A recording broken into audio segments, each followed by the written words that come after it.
All right, today we're going to be looking at critical thinking in writing and what makes a good argumentative essay, and the kind of aspects that you need to look out for, both in your writing itself as well as if you are reading something.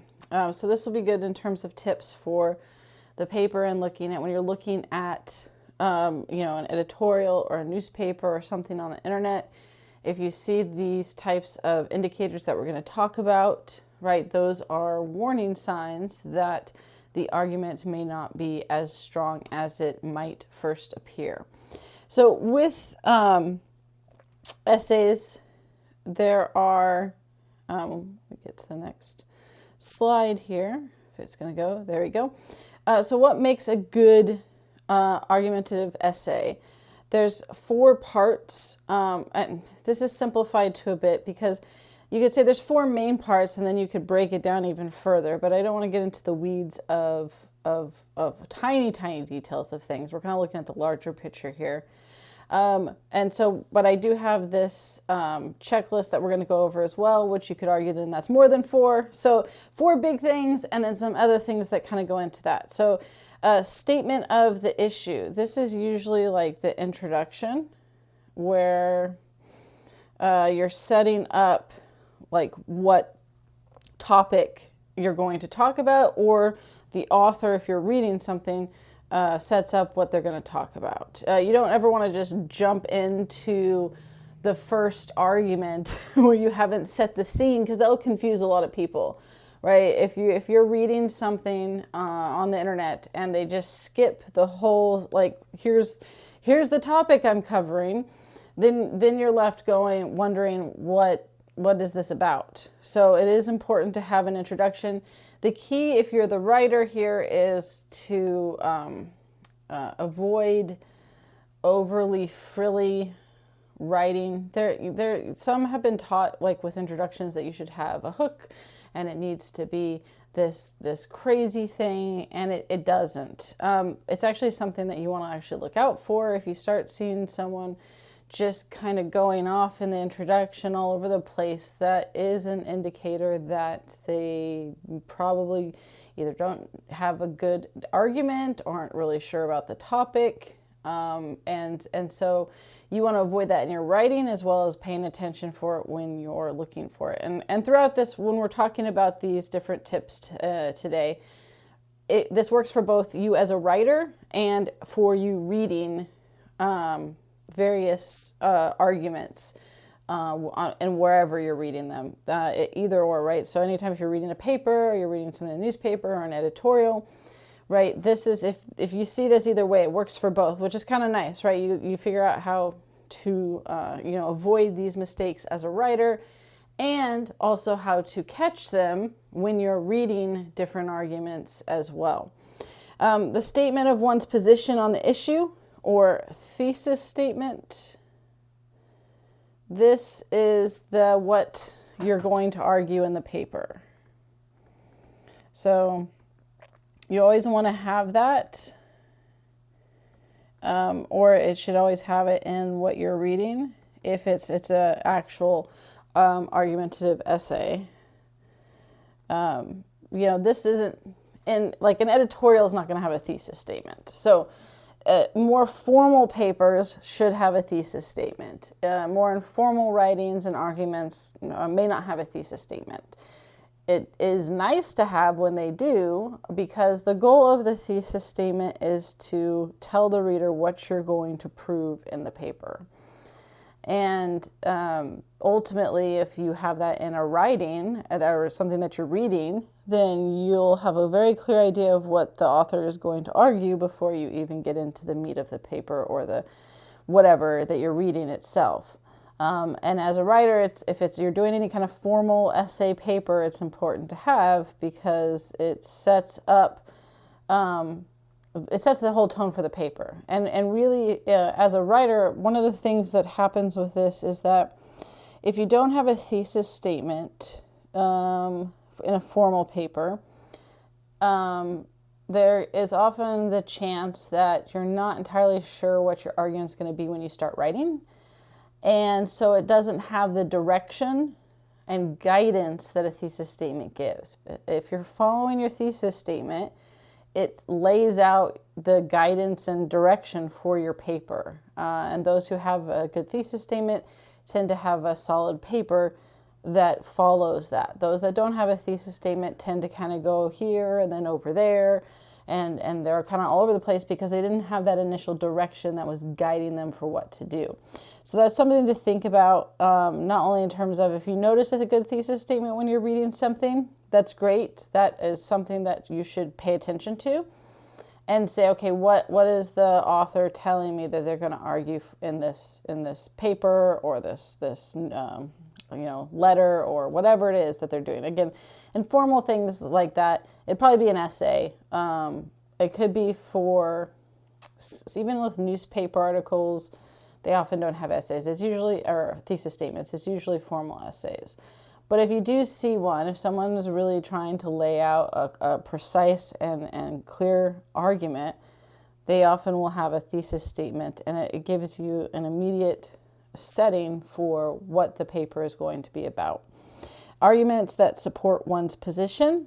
This is the body of the paper or writing, right? So this is then the various arguments. Each paragraph should be a single argument that ends up supporting the overall thesis statement. Essentially, your argument or arguments, the paper, is made up of a bunch of smaller arguments that together support the larger argument of the thesis statement. So that's the best way to kind of think about it, is that this one here supports that one, and all the little arguments come together and support the thesis statement. So one of the key things for this is that if you have an argument in your paper that is separate from all the other arguments and doesn't go to the thesis statement, then you want to change that.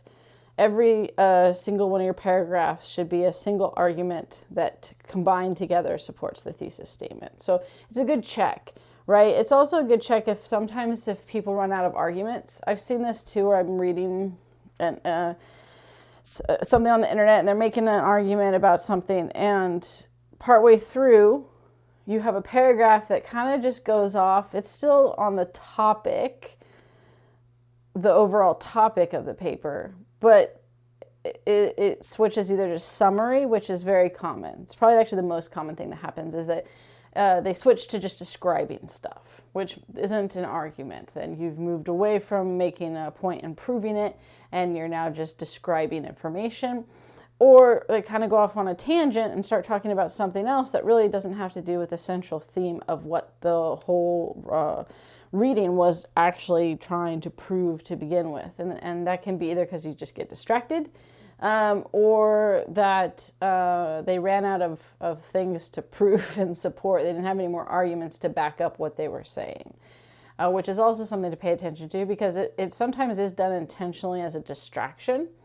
I'm going to make one argument that's, okay, and then I'm going to kind of talk about all these other things that are on topic, but not actually going back to my main point, and hopefully you'll be distracted and won't notice because of all the information I have put out there. And that is a common way of kind of obfuscating, the intent of what they were, the fact that they ultimately didn't have a solid, fully developed argument. And then this one, rebuttals of arguments that support contrary positions. This one, okay, I don't think this always has to be in every single paper or argument in the way that it's kind of listed here. Sometimes people will think, oh, then my last paragraph is going to be a rebuttal.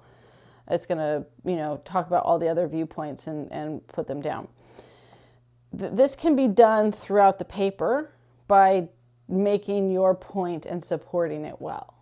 And so I see that as actually a better way of doing it, is that if you're making your argument and backing it up and supporting it with, sources and information, and making those kind of clear points, you don't have to then go back and have a final paragraph that has, here are other viewpoints on this. Now let me say why those are wrong. You have essentially addressed some of that based on proving your argument. So to me, a good paper is going to just naturally end up rebutting arguments that support contrary positions by supporting and having strong arguments that are logical and connected to sources, that don't contain fallacies, that don't have summary instead of an actual argument. And you're going to be proving your point in the process. It works sometimes in a conclusion too, where you could have a conclusion that kind of addresses that, while this is one way that, people say this isn't the case, I've shown through these methods that in fact falls flat. But I don't make it for our paper, don't make it its own separate thing, but it is something to consider and think about. I think this is key. You want to consider it when formulating your paper, right? Because if you're trying to come up with an argument and then someone's like, well, what about this? And it completely, destroys your whole point, then that is problematic, right? So it needs to be considered. It needs to be thought about, but it can be just woven into your point that you're making and supporting is going to naturally rebut other essentially contrary positions. So that's, again, if you see it, that it can be good. It doesn't have to be its own separate paragraph. In fact, I would not recommend you do that at all. And instead, take it as part of the planning process. Although, like I said, if you have a longer essay, like if you're reading an academic article, they'll often bring stuff in, but that's multiple pages of an argument rather than a shorter type of essay, and that's a reality of what we're reading online. In a newspaper, these aren't 10-page articles or arguments, and they don't have the space to bring that in. So it relies on having a strong central argument in your paper itself, or in the blog or whatever that you're reading, the newspaper article, that supports it and backs it up so thoroughly that it doesn't leave space for rebuttal with contrary positions. I think that's the best way to kind of think about it, is that it has its place, but you kind of have to know when it makes sense to bring it in, and that's usually for, like I said, the more longer, complex types of arguments, or as part of the introduction where you talk about many people see this position as this, but here is why it's actually this. And then you're addressing it then, and then supporting that again, and it's woven into your argument itself. So that's the only, I guess, a cautionary thing on that. For the way that this is listed, people could mistake it and say, oh, that means I have to have one paragraph be devoted to this, and you don't. You have it kind of within your paper itself as you're addressing your argument, or if you're reading one, often, like I said, shorter things like newspapers and things you read on the internet are not going to be long enough to have its own separate section just addressing contrary positions. They're going to try to bundle it up in the argument itself. And then you have the argumentative essay checklist. Research an arguable issue, right? That's key. If you're writing it, or know what the arguable issue is if you're reading one, and then so this is mostly for if you're the writer. Choose a side based on your research, right? And this is when you're looking through sources and reading through or looking at different arguable issues, right? Make sure first that you understand what their argument is, and then read through the sources and information that helps you better understand to make an informed decision about what your view is that you can then support and prove. Then articulate your thesis and counter arguments, organize the evidence for both all sides. Again, I think that this is if you're not gonna be going, well, here's this side and now I'm gonna argue the other side. Rather, by knowing the evidence on both sides, it creates and helps you create a stronger argument for supporting your point. Outline your essay, write your first draft, revise. All good things that are things to do, but these are the kind of the four key aspects that are the larger components of an argumentative essay. All right, so there are several aspects of writing that are common issues that come into place, and again, this works both in writing and when you're reading these. So when you're just browsing the internet, and if you come across an argument, if you're reading an opinion in the newspaper, if you're whatever you're reading and stuff that way, if you see these things, they're signs of weaker arguments or problems with the argument. It's also things you want to avoid in your writing because, of course, it produces the same problem. So vagueness is the first one. Vagueness is a super common thing that we do all the time. It's the most common form of unclear thinking, as it says, or writing in excessive vagueness. And it's both in thinking, and I would say speaking, we could add that one, or writing. Because ultimately, we often are vague when we're talking as well. Sometimes the level of how vague you are is acceptable, and other times it is not. So that's something also to consider as well. And we'll talk about the vagueness occurs in varying degrees is one of them. So let's look at the first one there. Vagueness can be used in a variety of ways. And what this means is that if you can use it to unintentionally be vague, or you can use it intentionally to be vague and confuse people. But the idea is that we can take, when something is vague, it ends up usually having multiple meanings. So, for example, you could have the word reckless driving.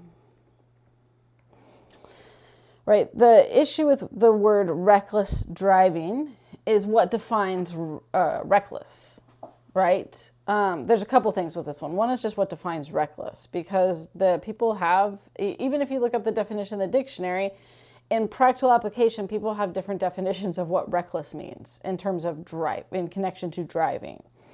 So you could say, some might say, well, anytime you go over the speed limit, it's reckless driving.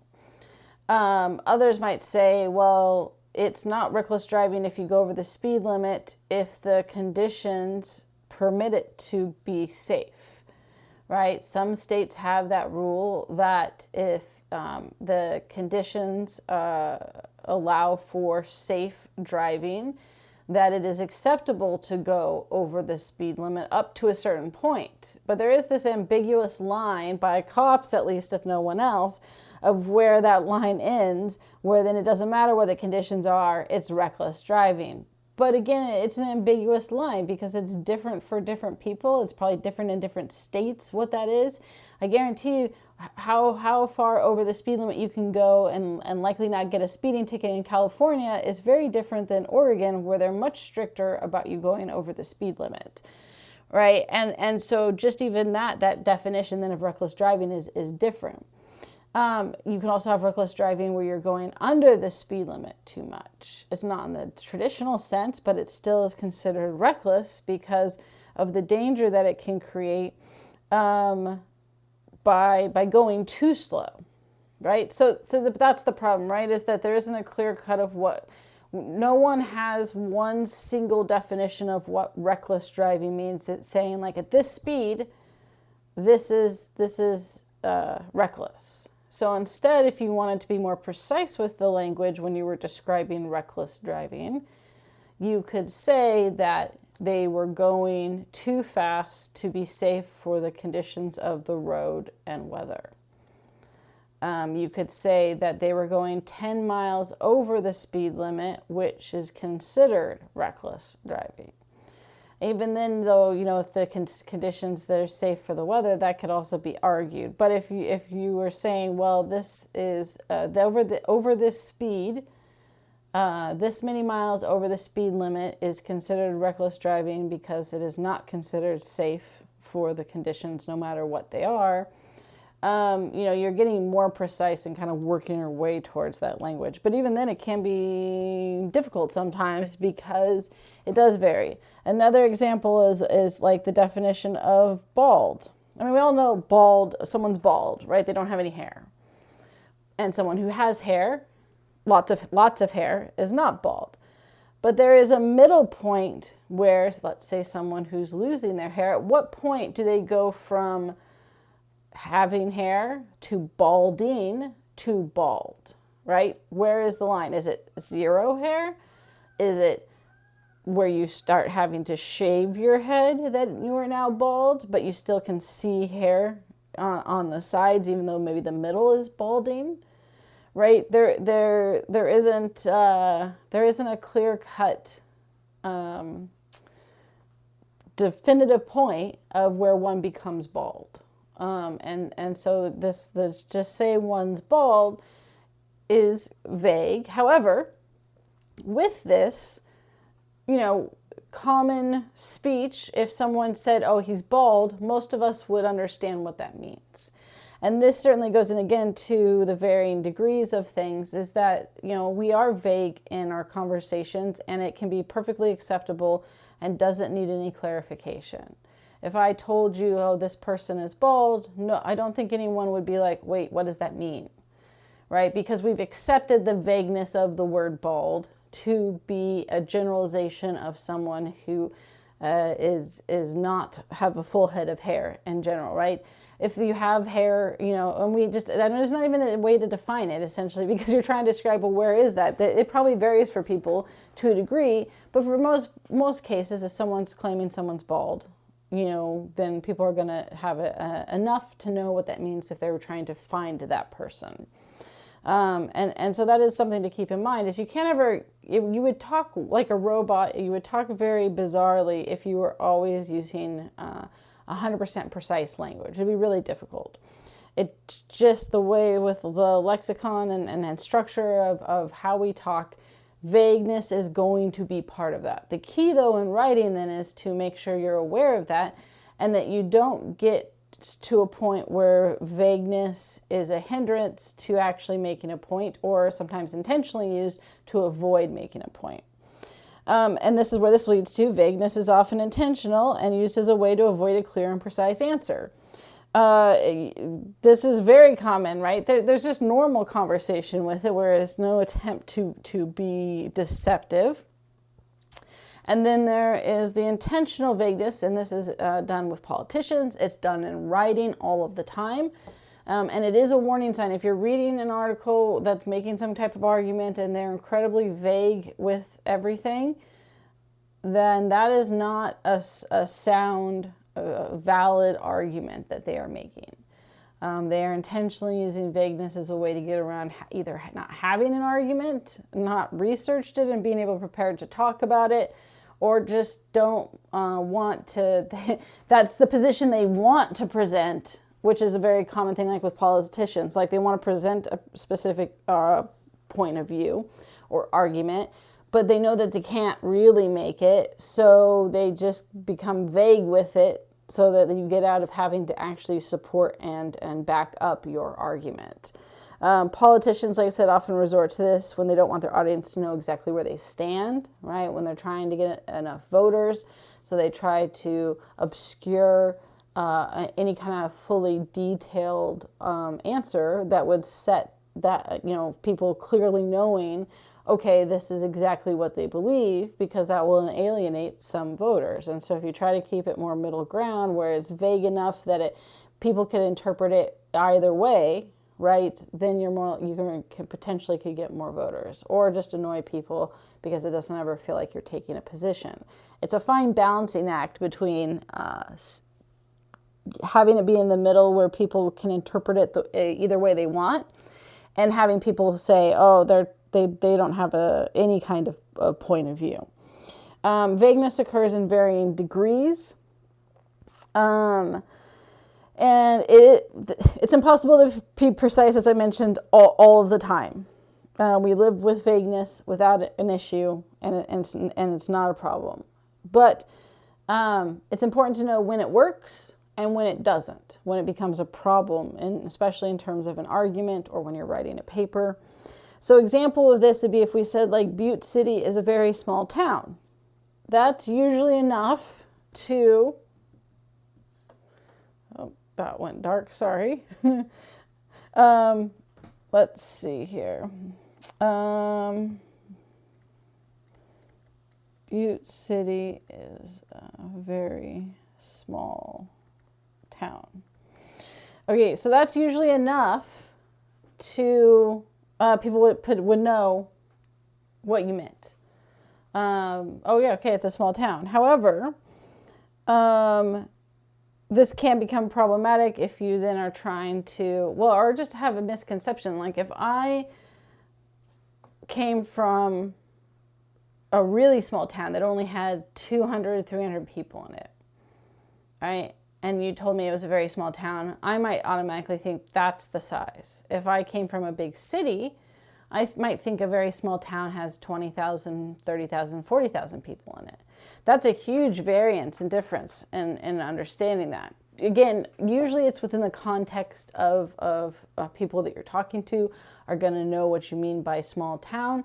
But that's the point. A small town can mean a varying degree of size depending on the person that is reading or talking and what that means to them. But again, most of the time you can say that and people are going to know what you mean, just like if you say someone's bald. Another example would be where this can cause some issues with this is if you say Darren has no school loans because his parents are rich. This doesn't tell us how much money his parents actually have, just that they had enough to pay for his schooling without taking out loans. So it's enough to be useful and understand the point, that's what the point was making when they said Darren doesn't have any school loans because his parents are rich. That usually the point of that is not to focus on, well, how rich are his parents? It's to focus on the fact that his parents were wealthy enough to pay for school without taking out loans. So it's enough, right? Now, if there was an argument about how much wealth someone had to have in order to not have to take out school loans, then you have to get more precise with it, right? The problems always arise with vagueness when there's too much of it. If a politician claims he will raise taxes on the wealthy, what does that mean, right? You have to know what the speaker means by wealthy to actually understand what policy the politician is claiming when he says he's going to raise taxes. Who's actually going to have their taxes raised? What's the level of wealth? You really, what you need is a specific frame of from this level of wealth and above, those people will have their taxes raised by this percentage. And then you have a clear definition of who's wealthy. And that's where precise language does matter, because it isn't enough to tell you what you need to know. When is vagueness acceptable? When a claim is not too vague to convey the understanding, right?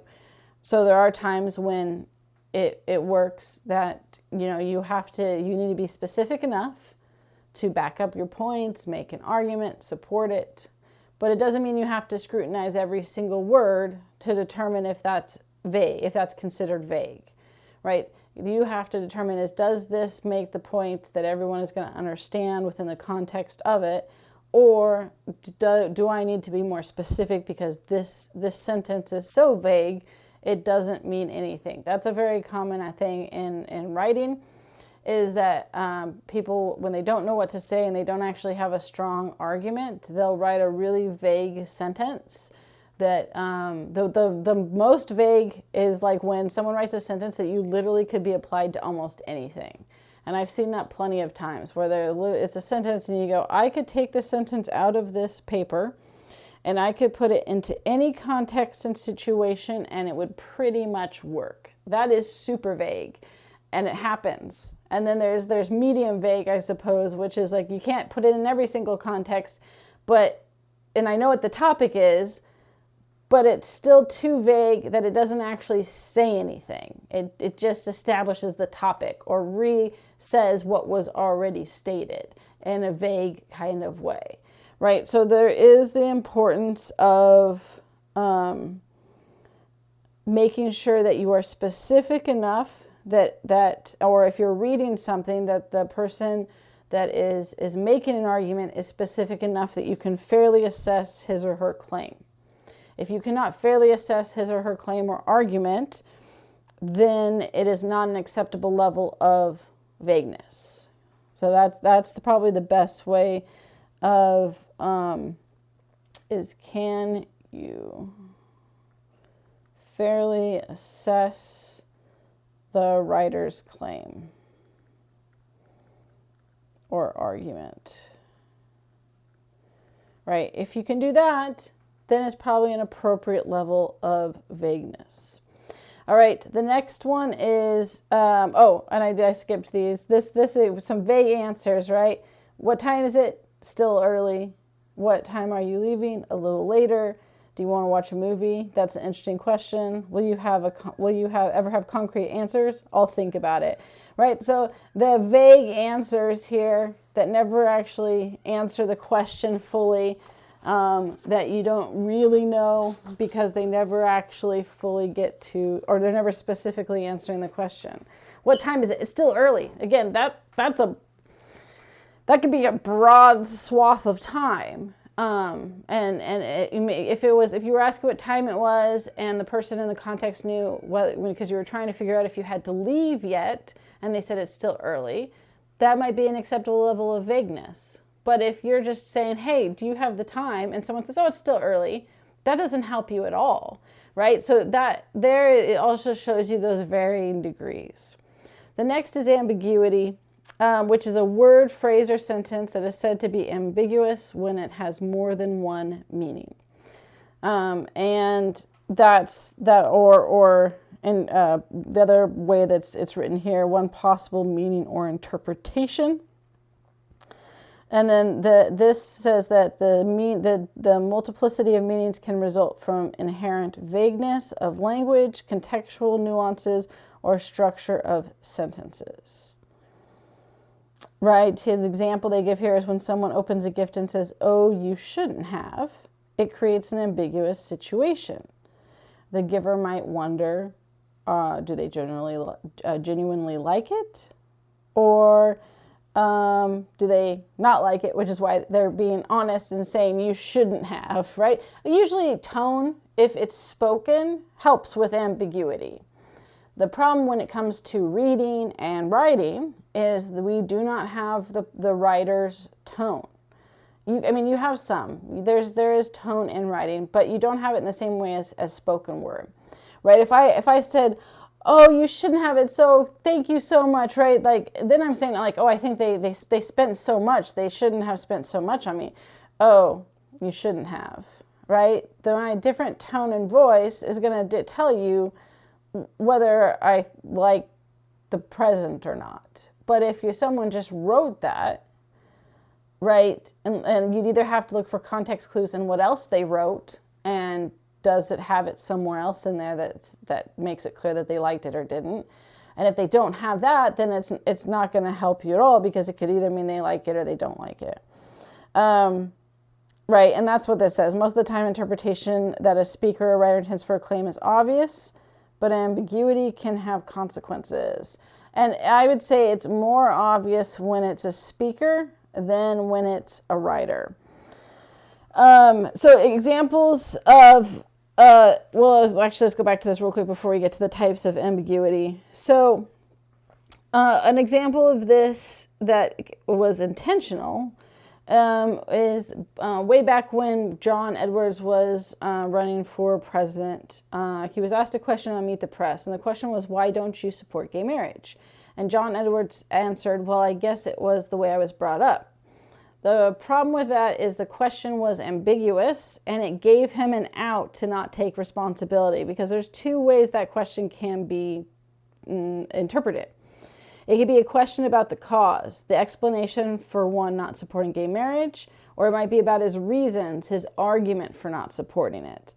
The reporter wanted him to give his reasons or argument for not supporting it, not his explanation. John Edwards takes advantage of that ambiguity of the question and basically avoids answering it with responsibility. So by saying, oh, well, that's just how it's brought up, then you're trying to push it aside and say, like, it's not my fault. It's not my responsibility that I believe this. That's just how I was raised, right? And then he doesn't have to actually defend and give arguments on his side of the issue for why he believes that, or why that's his position.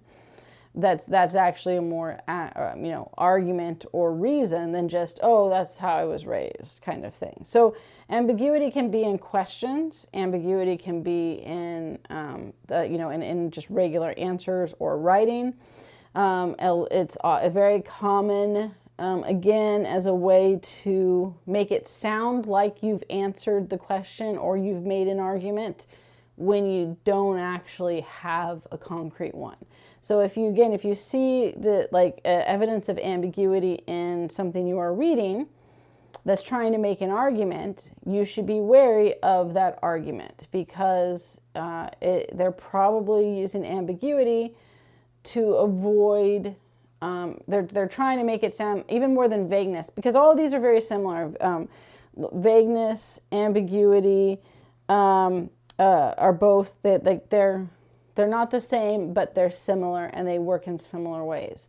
But ambiguity definitely, I think, more than vagueness can come across as if you sound like you know what you're talking about while not. And ultimately being able to have people left questioning what did they mean by that.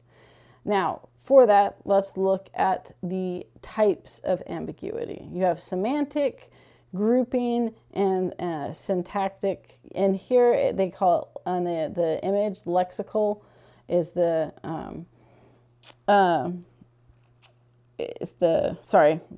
lexical is the semantic. So they just did semantics, lexical, lexicon. It's the same. So semantic ambiguity is that a claim can be ambiguous in any of several ways. The most obvious is by containing an ambiguous word or phrase. This produces semantic ambiguity, right? So here's the example. I saw her duck could imply someone ducking from a ball or someone's actual pet duck, right? And if you don't have additional information with that, it becomes problematic to know what is meant by that. Another example for the semantic ambiguity would be like Jessica is cold. So let's put that one here. This has two different meanings, right? One is that it's about her temperature, that she's feeling cold. The other is that she's cold, like about her personality, right? And we're more likely to if someone just said, Jessica is cold and there was no other context, people would probably assume that meant that temperature. But again, it can be taken to mean, it has two different meanings depending on how you take it. Aunt Delilah never uses glasses. Aunt Delilah never used glasses. So she may be that Aunt Delilah has good eyes, so she's never had to use glasses to see, or that she drank her beer directly from the bottle and doesn't use glasses. Again, context often helps, but if that context is not there, then that's where ambiguity becomes problematic. because, especially, I mean, with any of these, because ultimately then there can be these multiple meanings that take place. When people use this type of the semantic ambiguity, another way that this is used is they try to make it the other person's fault. So we could put, blaming or excuses. So a really common thing with semantics is if you're getting into an argument and someone says like, I asked you to do this, or I asked you if this was you, and then how they'll play it is they say, well, you said this word and it was actually this word. And clearly, the intent of that is the same, but they're playing this semantics game to make an excuse for, either not doing something or claiming it wasn't their responsibility. Like, oh, I didn't do this thing that you're blaming me for. And then you say, well, I asked you not to watch TV. Well, I wasn't watching TV. I was watching YouTube, right? That would be an example of playing semantics in a different way where it's not the same meaning, but there's not like one word like Jessica is cold, then can be taken in two ways, but essentially you're playing with the word choice. Essentially, that's why it's lexical here. Word choice, the choice of word that can be misconstrued or played with and stuff, and so it's a false ambiguity, that this example I'm giving here, but it's one that's definitely used, and it's a branch off of semantic ambiguity. Where again, the intent is to try to say, well, you said I couldn't watch TV, not that I couldn't watch on YouTube. And then so it's just playing with word choice to claim innocence from that situation. And again, politicians use that on a regular basis as well. The next type is grouping ambiguity. This type of ambiguity is when it's not clear whether a word is being used to refer to a group collectively or to members of the group individually. Right, so example would be secretaries make more money than physicians do, right? So this sentence can be true or false depending on whether it's based on grouping as a whole or individuals. If you're saying all of the secretaries in the world together collectively make more than physicians do, well, yes, because there's a lot more secretaries than there are physicians. If you're saying individually secretaries make more money than physicians, then no, that's not the case, or at least not most of the time, right? So that is a way of that grouping ambiguity where it can be taken. Again, a lot of these, there is context to it, but it is important because the issue is if you're making an argument or you're reading an argument and this is being used, it is a way to kind of shift the details, the support of an argument to where you may not have that support or that data or the information to back up the argument, or even have a clear-cut argument, and instead use ambiguity to obscure the fact that you don't have that valid argument in place. And even more than vagueness is a lot more obvious. That's what I would say with that. Vagueness is more obvious when it's being done. Ambiguity is definitely a little bit harder to see. And it definitely comes across sometimes like the person knows what they have a solid argument, they have support for that argument. And it takes more to notice that in fact they don't, because of it's more subtle than vagueness often is. So again, it's one of those where if you notice when you're reading an argument that a lot of ambiguity is being used, it should be a warning flag that they probably don't actually have a very sound and valid argument, or if nothing else, they don't have the support, the sources and backing to back up the argument that they are making. And again, like the other types, grouping and ambiguity can be used intentionally to interfere with clear thinking. There are two kind of fallacies that often take place in this type of grouping ambiguity that we have looked at. And so a person commits a fallacy of division when he or she reasons from the fact that a claim about a group taken collectively is true to the conclusion that the same claim about members of the group taken individually is also true. So an example, so this is the fallacy of division, is that the claim about a group collectively is true, therefore individual members is also true. That's not necessarily the case. So if claim about group equals true, individuals from group equal true. Example, in 1973, the Miami Dolphins were undefeated in the entire NFL football season, and they won the Super Bowl. Therefore, the team was the best team in the league. The fallacy of division takes that and says because the team was the best in the league, all of its players were the best players in the league. But that's not true, right? There were definitely there were players that were better than some of the players in the Miami Dolphins team, right? That's the fallacy of division. Fallacy of composition is when a person reasons from the fact that each member of a group has a certain property to the conclusion that the group as a whole must have that property. So the fallacy of division is kind of like about,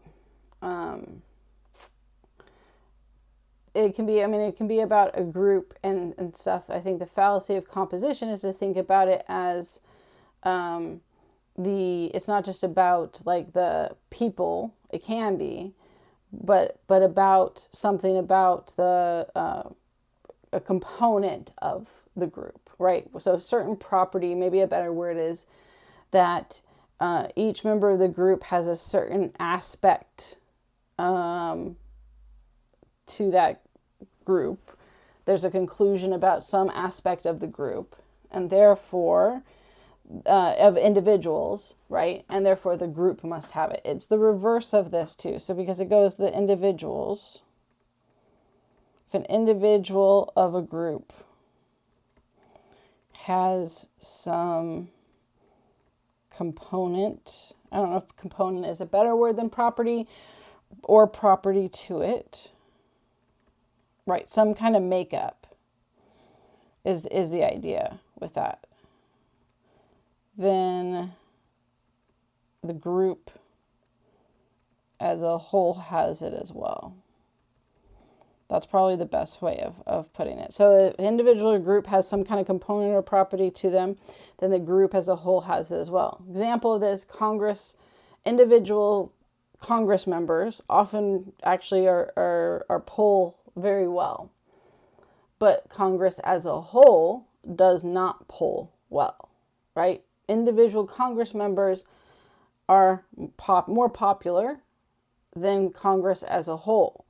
So the division of the fallacy of composition, though, assumes that if individuals of Congress poll well, then Congress as a whole must also poll well. But that's obviously not the case. Congress as a whole has almost never polled well, even though individual members often are very popular in their constituency. So that's they're kind of the reverse in that sense of that. And how it works. And this, basically the way that people feel about the parts is not necessarily the same as they feel about the whole. That's another good way of actually saying it. Just because individuals in a group are this way or have this doesn't mean the whole has that or is that way. The last is syntactic ambiguity. And you have the example over here too. This occurs when a claim is open to two or more interpretations because of its structure or syntax. So the chicken is ready to eat is an example here, which either means the chicken is, you're going to eat the chicken, it's out of the oven, or the chicken is sitting there ready to eat their food for the night. That's how that one works. Another example would be Susan saw the farmer with the binoculars. The question with this is who has the binoculars, right? If you wanted to be more specific, you would say, looking through the binoculars, Susan saw the farmer. That would clear up any issues that Susan was looking through the binoculars. If you just say Susan saw the farmer with the binoculars, it could either be that Susan was looking through the binoculars and saw the farmer, or Susan saw the farmer who was holding the binoculars. And this is something that's easy to not notice, right? Because we make assumptions as we're reading, and make a connection one way or the other, and it may not be the correct one, and we automatically assume that is the correct assumption and move on. So it's important to pay attention to those type of things where you look at sentences and say, okay, if I'm making this argument or I'm reading an argument, and it has the sentence like that, where it can be taken in two different ways, and it needs to be reworked and contain more precise language. Another example, people who protest often get arrested. So here the issue is, does often apply to protesting, or does often apply to getting arrested, right? Which is it? Is it people who often protest get arrested, or people who protest often get arrested often, right? And it makes a difference in the meaning. There's somebody in the bed next to me. Does next to me apply to the person or the bed? So is there somebody in the bed next to me mean there's someone in the same bed as me next to me? Or is there someone in an actual bed, like there's two beds in the room and there's someone in the bed next to my bed? So that's the last type of ambiguity for the syntactic ambiguity. Now, the next warning sign, if you will, is generality, which is very closely related to both vagueness and ambiguity. Essentially, the less detail a claim provides, the more general it is, which of course can change the meaning or view of a word or claim when an argument is too general. Again, this generality is very similar to vagueness, and you know, that's because again, all three of these kind of have the same similar structure of what's creating the problem in it. So an example of this, that was here, is let's look at the word child. Okay, so if you have the word child, it is vague, since it's not clear where the line is drawn between children and non-children, right? It can be ambiguous because it can refer to not only a person of immature years or a person's offspring. So here, let me put that in there with that. So, you know, what's the line between child and non-child or adult? I mean, it doesn't even go to adult, right? It's more like teen. So we'll keep it non-child because that makes more sense. Right? So the vague part is, when does someone become not a child anymore? When is someone a child and when are they no longer considered a child? That's vague. The ambiguous is someone's offspring or immature, right? You're acting like such a child. Right? And then it's general because the word child, does not with a B there, applies to both boys and girls. It does not define more specifically who the child is. So that hopefully lets you see the difference between the three, because they are very similar, right? In many cases, people intermix general and vague sometimes. But the difference is vague is not knowing where the line between one who is a child and one who's not a child anymore. Ambiguous is like ambiguity in general. Ambiguous. I can speak. Ambiguity is the idea again that it can have two different meanings. A kid, right? Someone who's this is my child, or you're acting like a child. And then general, because it's not specific to saying like a girl or a boy. It can apply to both groups of people. The less detail a claim provides, like I said, as I mentioned, the more general it is. You want to pay attention to arguments that are overly general. When, again, someone doesn't have a strong argument, they basically waffle back and forth between vagueness and generality. Ambiguity, again, is the more deceptive of the three. Generality and vagueness is often used when someone doesn't have any more specifics or details to provide, and so they try to give a broad, sweeping description that makes, it's attempting to make it sound like they know what they're talking about, but actually doesn't say anything really at all. It also is important because being too general or being specific can change your opinion on things. So people will sometimes, like I said, use generality to sway someone's opinion because they don't give them all the information. An example of this would be, let's say you know someone named Clarence, and he has an arrest record. If that's all you're told, hey, did you hear Clarence has an arrest record? Or if you were a hiring person and you found out that you were looking to hire Clarence and you find out that he has an arrest record, that may lower your opinion of him or have you not hire him because you've been told that he has an arrest record. But that's very general, right? It doesn't clarify what type of arrest record. Now, if you're told that his arrest record was because he was protesting against a company that was polluting the local river, you might have a different opinion of him or be willing and happy to hire him. So that's the problem with generality, right? Is that it can be used where it's used intentionally. Again, a lot of times vagueness and generality is just used because someone doesn't have any other kind of argument.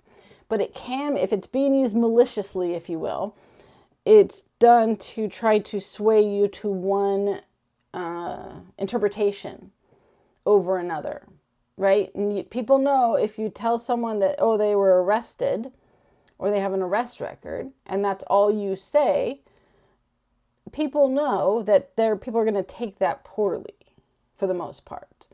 But if they give the specifics of why he has an arrest record in this example, that person also knows then that people won't think poorly of Clarence because of it. So if they want people to think poorly of Clarence, they just go around saying, oh, he has an arrest record. Did you hear he has an arrest record? If they want people to not think poorly of Clarence, they explain what the arrest record was for. And again, politicians do this all the time. It's very common in speeches, political speeches, because they're trying to persuade you to support whatever viewpoint or idea that they're, promoting. And they know that they can't do it on the argument alone. So they intentionally obfuscate, again, the what it is in a way that they know it'll be taken. Right? Again, there's the accidental. It may be that the person's not aware that it could be taken in some other way. When it's intentional, they're aware of how most likely people are going to think if they use this kind of general term. And then do it on purpose so that you have, again, you think poorly of Clarence, or you think highly of, or at least you are okay with Clarence's arrest record, kind of thing. Okay, so now we're going to look at writing argumentative essays, and we looked at these 4 issues already. So this is just a refresher of what we talked about at the beginning. So I'm going to skip on to this one, tips for planning and writing an essay. The first one is focus. It's important to make clear on the outset what issue you intend to address and what your position on that issue will be. This is, again, the introduction. If we go back to here, that's these 2 right here. This is the focus. That is important. That thesis is why the thesis statement is so important, because this makes you want it to be clear from the start what your argument's going to be. And again, if you're reading an argument, ideally, even if they don't have a formal thesis statement, they have made it clear what they're going to argue. And that is key. Now, in writing, you want to avoid, you want to let the reader know what your argument is going to be without just being straightforward about it. So you don't say, in this essay, I'm going to argue that. Don't do that, right? You can make your point clear without using that type of language. So just know in formal papers, avoid the I'm going to argue. Just, you have a strong thesis statement, that's telling the reader very clearly what you're going to argue. The next is sticking to the issue. All the points that you make in an essay should be connected to your thesis statement, and your point should support, illustrate, explain, clarify, elaborate, or emphasize your position on the issue. It's essentially is also the time, as I mentioned, this is the rebuttal part. It serves as a response to anticipated objections. And this is how I was trying to explain the rebuttal component, is that I would put that here with stick to the issue. Let's go back to where it is. Stick to the issue. For part of it, right? The idea that essentially as you're writing your argument, your argument is essentially responding to any type of objections or rebuttal, because you're proving a point that, so if someone said, well, what about, and you're like, oh, but that was my argument right here. So that's my point with the rebuttal argument, is don't make it a separate paragraph at the end where you're just giving all these other, but here's how other people argue. You don't want to do that. That weakens your argument. You are anticipating what type of rebuttal might come into play, and you're making sure your argument essentially blocks against that type of rebuttal. Okay, so that's what I mean by that with that one. And then arrange the components of the essay in a logical sequence. The most obvious is you make a point before you clarify it. If you start giving details and clarifying and giving specifics, but you haven't made your argument yet, so for example, if you have a paragraph and you just start jumping into talking about a topic, but you don't have the topic sentence first, this is where topic sentences come in. Your topic sentence is essentially making the point. The topic sentence is a mini thesis statement. It's going to set up what you're going to argue in that paragraph. And so by making it clear what argument you're going to make in that paragraph, then you go about proving and supporting it, right? So topic sentence, and then the goal is to prove and support in the paragraph. That is a logical sequence of events. You're going to confuse someone if you just start talking about details and you haven't established what your point is going to be yet. You got to have your point first. You also want to make sure that the order makes sense chronologically. Like if there is, not everything is going to have a chronological order, but let's say you're critiquing and looking at an argument and you're trying to prove how it's a weak argument, you shouldn't talk about their conclusion first and talk about their, like where you mix up the order if it goes together. Again, that's not always the case. I'm trying to think of if there's something where it's making an argument and how this date, happened, or this event happened first and that led to this event. You don't talk about the second event first and then talk about the first event. You talk about, because the first event led to the second event. So that you should have that, you need to keep that same order and structure, right? This also kind of goes into the cause and effect. You wouldn't put effect first and then talk about cause. You might briefly talk about the end result or effect in your introduction, but you don't go arguing the whole effect point and then arguing the cause point in another paragraph. It gets confusing. So that's not super complicated. I feel like I kind of made that more complicated than necessary. It's just key of that, like the order and sequence of your essay makes sense. And I've seen this before too, where like in history, where like someone will talk about an event that happened later, and then they go and they argue a point about an event that happened earlier, right? It should be in the order of when the events took place. It's weird, like wait, why are you talking about this now? We've already passed that in this time frame. So if you're talking about, you're looking at an argument that has time, like this week this happened and this led to this event the next week, don't talk about the second week first, because then when the reader gets to the next paragraph and you went back in time, it's confusing. You're like, why wait? We already went past that point. Why are we going back to this other time frame now? So that's just something to pay attention to. And it's mostly about just keeping a flow that makes sense logically, so it's not confusing to people. When you don't have things in a logical sequence, your essay will be confusing. So if you ever are really confused and feeling like an argument that you're reading is all over the place, they might not be following a logical sequence. And then be complete. Support your position adequately and anticipate and respond to possible objections. Again, this also goes back to the stick to the issue I was talking about, where it's you're responding by making sure your argument is covering and shutting down. So if someone tried to say, but this case, your argument ideally should be blocking the ability to make that counter argument or rebuttal. The key is to be complete with arguing and support your thesis statement.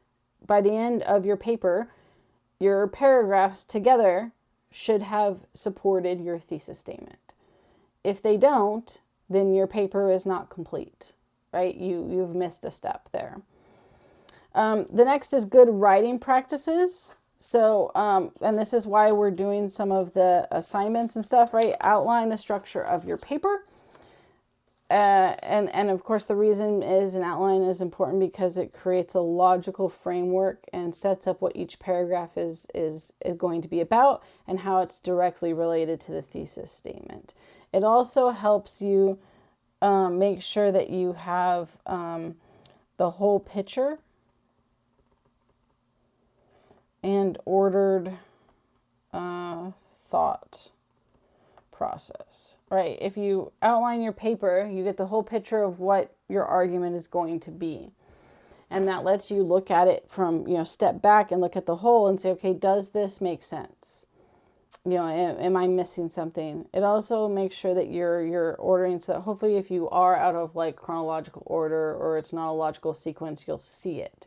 If you just start typing, you're more likely to make that mistake, right? Revise your work. With the structure or outline of your paper, this is also when you make sure you have the sources and the citations and quotes that you want to use, right? For revising your work, even the professional writers revise their work. They have editors, right? You read a novel, an author didn't just type that and then not look at it again and say done and then have it be published. They may not look at it right away, but it goes to an editor, and an editor looks it over, and then they usually look it over again, and it has multiple checks before it's published, right? So you shouldn't expect that you're going to write a perfect paper without revisions. That is It's just necessary, essentially, in that. So expect to do that. Have someone else read your paper or read it out loud. When we're writing and when we're making an argument, we kind of have all the research and ideas in our head. And so you might write something and think, I support, that was a sound, valid argument. I supported it. I avoided, vagueness and fallacies, because in your head, you had the more kind of complex, full issue that you knew about. But that doesn't always translate to what you wrote. But our brains trick us, and you type the paper, and then you go through it and start reading it, and your brain will kind of actually fill in what you expected it to say. It's a crazy trick our brain does. It does this with visual components too, where if we're looking at a scene, this is why sometimes eyewitness testimony is problematic. We see what we expect to see. And our vision only sees so much. And so in the periphery, our brain actually fills in what it's expecting based on understanding for there to be there. So if something is, unexpected, we often don't see it. Well, that's the same thing with writing. When you've typed something out and then you read it, because you know what you meant to say, your brain will fill that in and you won't catch it.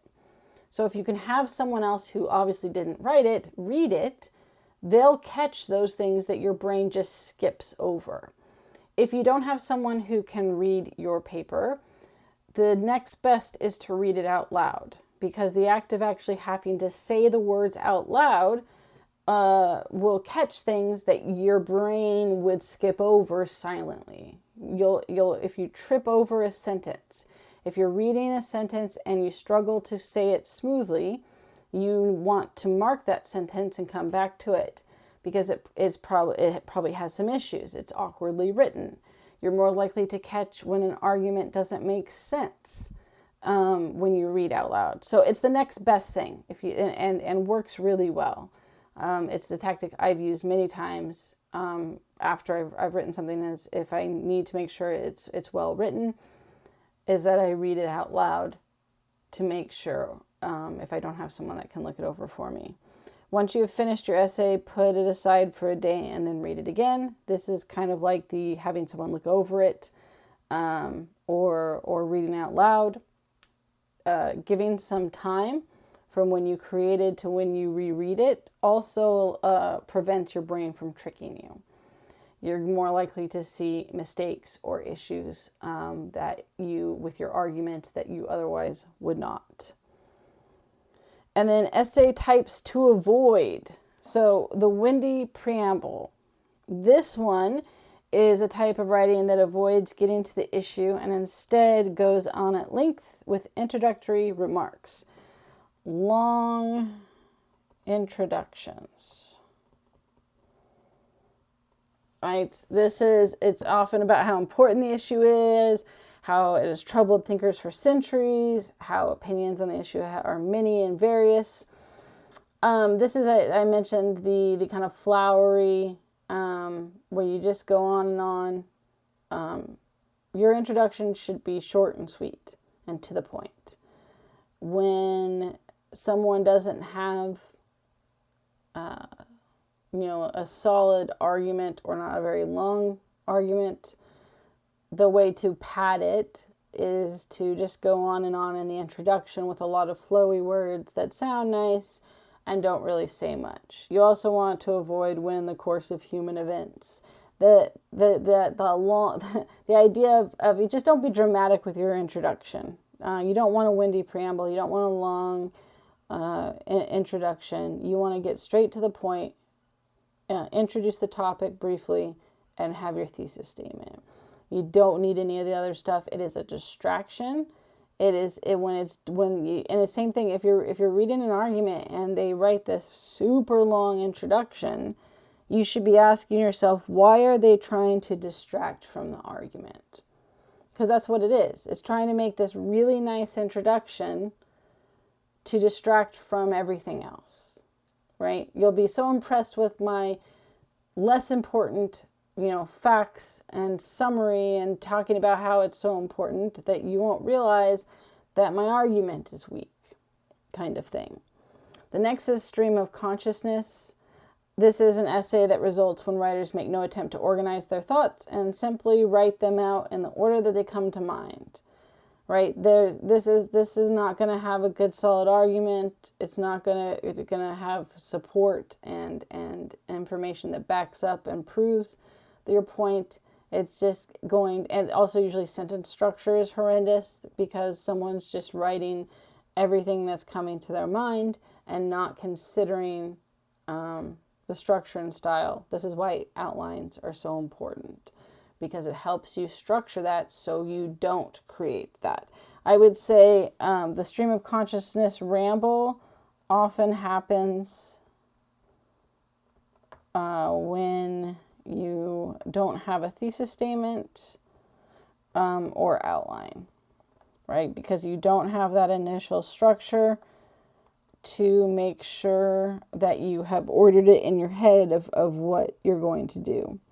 The knee-jerk reaction is one where writers record their first reaction to an issue without considering the issue in any depth or detail, right? You're looking at controversial topics and you're deciding whether it's a weak or strong argument. You don't want to write your first reaction to reading it. You need to make sure and research and verify and go through and say, how do I know that this argument is weak?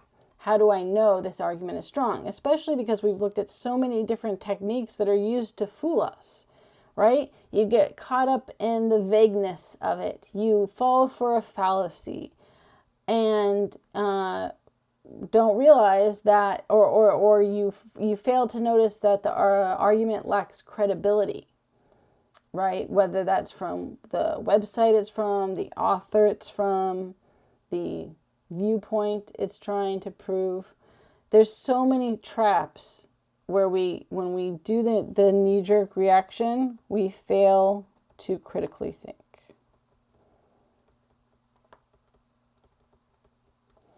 The glancing blow is this type of essay writers address an issue obliquely.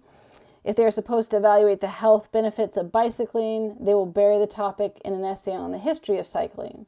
If they are supposed to address the history of cycling, they'll talk about the benefits of riding bicycles throughout history. This is essentially often done when not a lot of knowledge on argument or topic, right? So, I don't actually know a lot about the history of or the health benefits of cycling, but I know a lot about the history of cycling, right? Or I was going to make this type of argument. I read the controversial topic piece. I decided it was a weak argument, and I started writing it, and I realized I don't know how to actually prove that. So instead, I'm going to talk about these things over here. The glancing blow is meant to be a distraction and is usually a weak argument. And then the last is letting the reader do the work. This is a type where writers, this type of essay, expect the reader to follow them through non sequiturs, abrupt shifts in direction, irrelevant sidetrack. This is essentially, it's a messy paper in the sense that it's all over the place. This can also be where sentences don't make sense. That can be where they use lots of vague, ambiguous, and generality. Right? So you there's definitely ones where I read the paragraph and I'm like, I have no idea what this paragraph just said. And you try to read it again, and you're still not sure what's going on, right? The expectation is if I'm confusing and I'm all over the place, I can hide that I don't have an argument. If you read, any type of point or argument or just anything where you read, you're reading something that they're trying to make some kind of claim, and you read this sentence or you read the paragraph and you think, huh? there is a good chance. Sometimes it's also, that's a high level of writing. I've had those where I have to read multiple times to understand it, not because it's confusing, but because it's, really high level thinking. But a lot of times, especially if it's on the internet and it's confusing, you're like, wait, I have no idea what they just said here. It does not make sense. That is intentional, because they think if they are complex and confusing, you'll get lost in that mess and hopefully just assume they have a good argument. So those are the essay types to avoid. So that is, these are the things, again, not only for when you write the paper, but things that you should look for when you're reading claims and arguments. If you're seeing these type of things take place, that should be a warning sign that it's probably a weak argument. And I, especially with these are ones that are not always obvious at first glance, which I think is part of what's key with these, is knowing that these are often very common tactics that are used intentionally or unintentionally, depending on the person, to hide the fact that they don't have a strong argument. So it's good to know, not only for making sure your writing is strong and makes a good solid argument and supports it, but that when you're reading through arguments, if you can recognize these, it will make it a lot easier to immediately recognize that, oh, something's wrong with this argument. Now let's dig deeper and assess why, rather than being caught into the trap that, oh, that sounded good, that makes sense, right? You failed to notice these kind of more subtle ways that people confuse or mislead, against intentionally or unintentionally. It happens with both, but ultimately isn't producing an actual argument. So hopefully that will be helpful for writing the paper, as well as when you're reading through various arguments and trying to decide what kind of topic you want to do and determining whether it's weak or strong.